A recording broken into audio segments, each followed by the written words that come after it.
Salut, c'est Clément de Mouvement Conscient et dans cette vidéo, je vais vous montrer 3 exercices que vous ne faites pas mais que vous devriez faire. Je vais vous montrer un exo que vous connaissez. Je vais aussi vous montrer 2 exos que vous ne connaissez pas et vous allez voir que l'intensité va être progressive.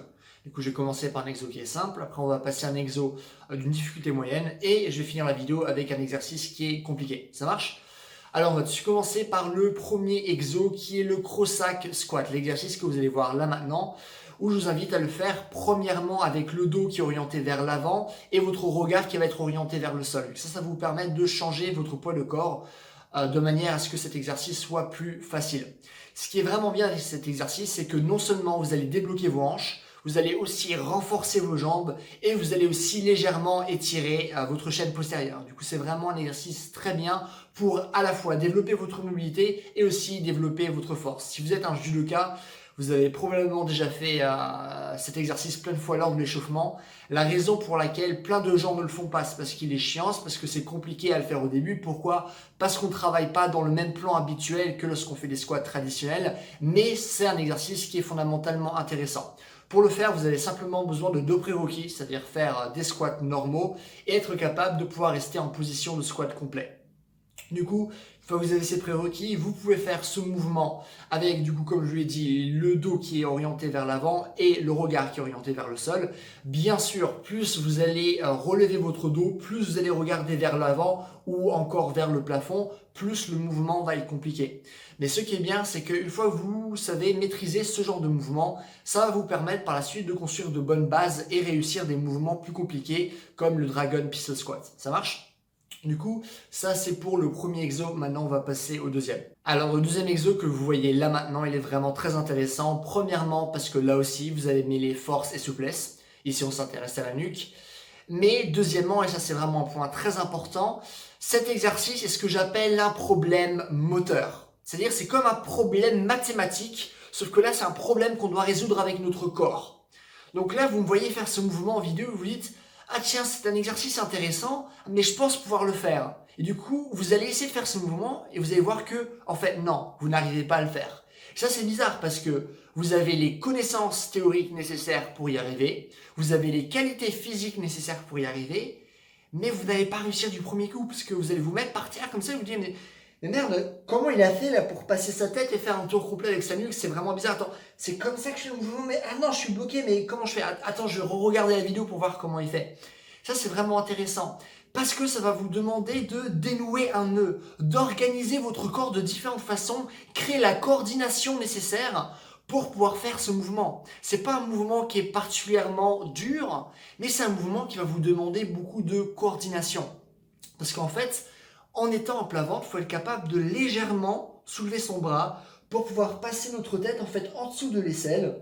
Mais à ce moment-là, il faudra ramener nos pieds près de la tête pour qu'il y ait suffisamment d'espace entre notre torse et le sol pour justement être capable de faire passer notre tête. Et à partir de ce moment-là, à partir du moment où notre tête est dans une position neutre, il faudra de nouveau ramener les pieds dans leur position de départ pour pouvoir ensuite finir le tour avec notre tête et faire en sorte que notre corps se retrouve de nouveau à plat ventre. Ok? Du coup, c'est pas quelque chose où je peux vous l'expliquer pendant 5 minutes et vous allez comprendre. C'est quelque chose qu'il faut faire une dizaine ou une vingtaine de fois pour réellement comprendre comment ce mouvement marche. Si vous êtes capable de le faire rapidement, ça veut dire que vous maîtrisez bien le mouvement. C'est bien de pouvoir le faire de tous les côtés, pas simplement de pouvoir rentrer notre tête du côté gauche, mais aussi de pouvoir la rentrer du côté droit. Et du coup, c'est vraiment un exercice génial pour la force de votre cou, pour la souplesse de votre cou, mais ça va demander aussi beaucoup de coordination. Du coup, c'est vraiment un exercice que je vous conseille de faire. Le premier exercice que je vous ai montré, je vous conseille plus de le faire, de commencer par exemple par le faire 3 fois par semaine. Celui-là, je vous conseille plutôt de le faire 2 fois par semaine, ok?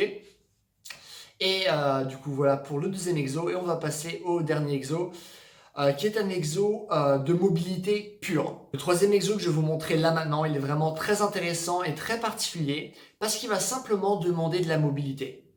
Pas de force, juste la mobilité. Et même pas beaucoup de mobilité, comme on demande un grand écart par exemple. Juste un peu de mobilité, une mobilité plus fine. Une mobilité qui demande plus de précision. Cet exo va s'intéresser à votre dos, votre colonne vertébrale. C'est l'exo que vous allez voir là maintenant. Et en regardant ces vidéos, vous allez vous dire, Ce mouvement, ça n'a pas l'air si ouf que ça n'a pas l'air si spécial, si compliqué que ça. Pourquoi je l'ai mis en troisième position? Pourquoi je l'ai mis à la fin de cette vidéo? Ce qui signifie que cet exercice est censé être l'exercice le plus dur que j'ai montré jusqu'à présent dans cette vidéo. Je vais vous expliquer pourquoi vraiment cet exercice il est très dur. Premièrement, ce que vous voulez comprendre, c'est que notre corps s'adapte à ce qu'on fait et à ce qu'on ne fait pas. Si je fais des pompes et des tractions, mon corps va s'adapter à ces exos et je vais être capable de faire plus de pompes et plus de tractions.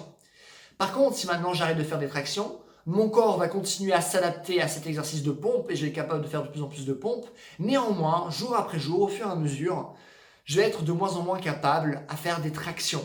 Pourquoi? Parce que pourquoi garder des muscles qui sont capables de faire des tractions alors que à l'échelle de l'évolution, les calories, c'est quelque chose de rare. Alors pourquoi donner des calories à des muscles qu'on n'utilise pas?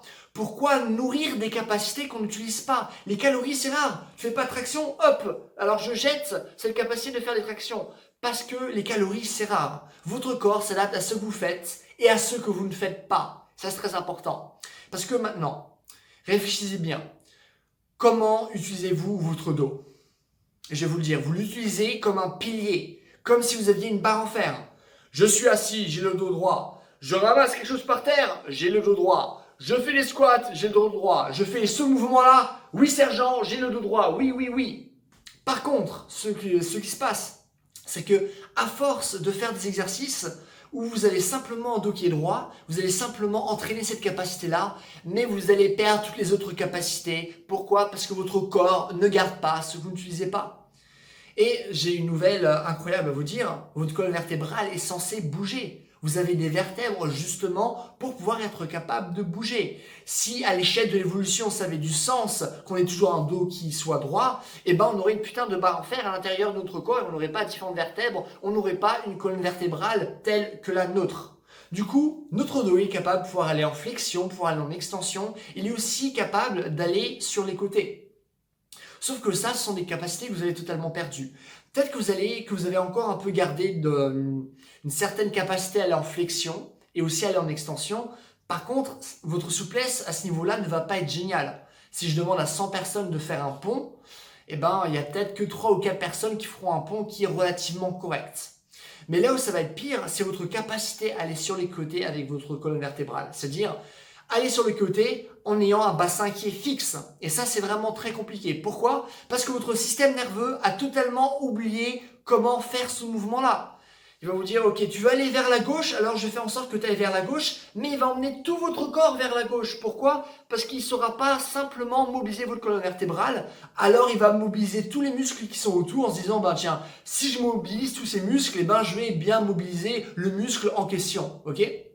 Et du coup, ce qui va se passer, c'est que vous allez utiliser tout votre corps, mais vous allez être incapable de bouger votre colonne vertébrale indépendamment de votre bassin. Et du coup, ça, c'est vraiment très intéressant.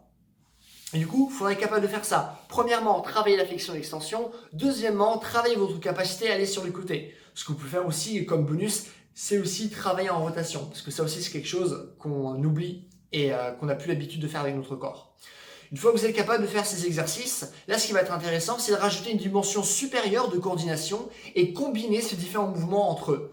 Je vais commencer sur le côté, puis aller en avant, puis aller sur le côté, puis aller en arrière, etc. et faire des cercles. Une fois que vous êtes capable de faire ça, une fois que vous êtes capable de bouger votre dos avec un bassin qui est fixe, ce qui va être intéressant, c'est de mettre en jeu votre nuque. Parce qu'on n'a pas que les vertèbres lombaires et thoraciques, on a aussi les vertèbres cervicales qu'on a trop tendance à oublier lorsqu'on travaille notre dos. Lorsqu'on parle du dos, ou à vrai dire la colonne vertébrale, eh ben on parle que de ce qu'il y a en dessous de la nuque, mais on ne parle pas de la nuque en tant que telle. Du coup, ce qui va être intéressant, c'est de mobiliser votre nuque en fonction de votre dos et de rajouter encore une plus grande notion de coordination. Du coup, par exemple, si je vais aller sur le côté comme ça avec mon corps, ma nuque va aller dans le côté opposé. Si je vais aller en avant, elle va en arrière. Si je vais aller vers ma gauche, ma tête va aller vers la droite. Si je vais aller en arrière avec mon corps, ma nuque va aller en avant. Et du coup, hop.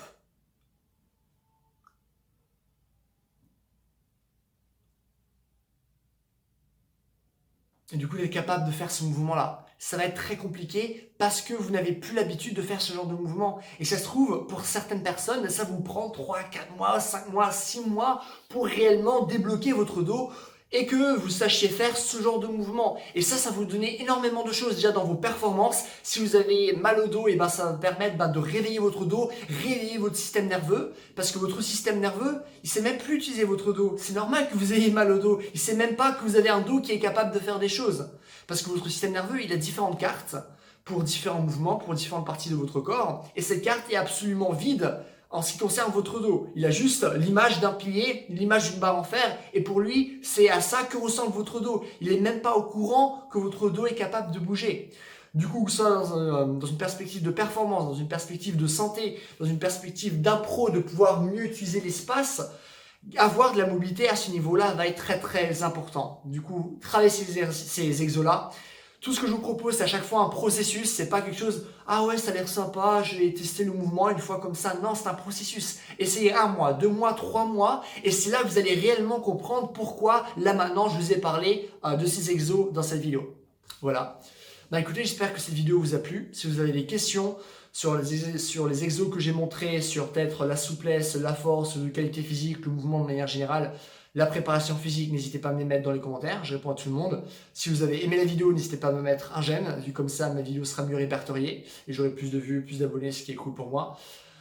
N'hésitez pas aussi à aller sur mon site si vous voulez être capable d'avoir un corps qui est mobile, d'avoir tout un chapitre sur la mobilité, sur la posture qui vous explique réellement comment avoir une bonne posture, mais qui parle justement des nuances, pas simplement d'avoir un dos qui est droit, mais d'avoir un dos qui est mobile, qui parle de charge passive, de charge active, ce genre de choses, où je vous explique tous les exercices de mobilité dont vous avez besoin, mais je vous parle aussi de préparation physique, toutes les qualités physiques, comment les développer, quels exos faire, et où je vous donne aussi un plan d'entraînement que vous pouvez suivre sur 4 mois, où je vous parle aussi de comment réduire vos blessures, je vous parle de blessures chroniques, ce genre de choses. N'hésitez vraiment pas à aller sur mon site, c'est le premier lien que vous allez trouver dans la description. Et donc voilà, en attendant, c'est une bonne journée, bye.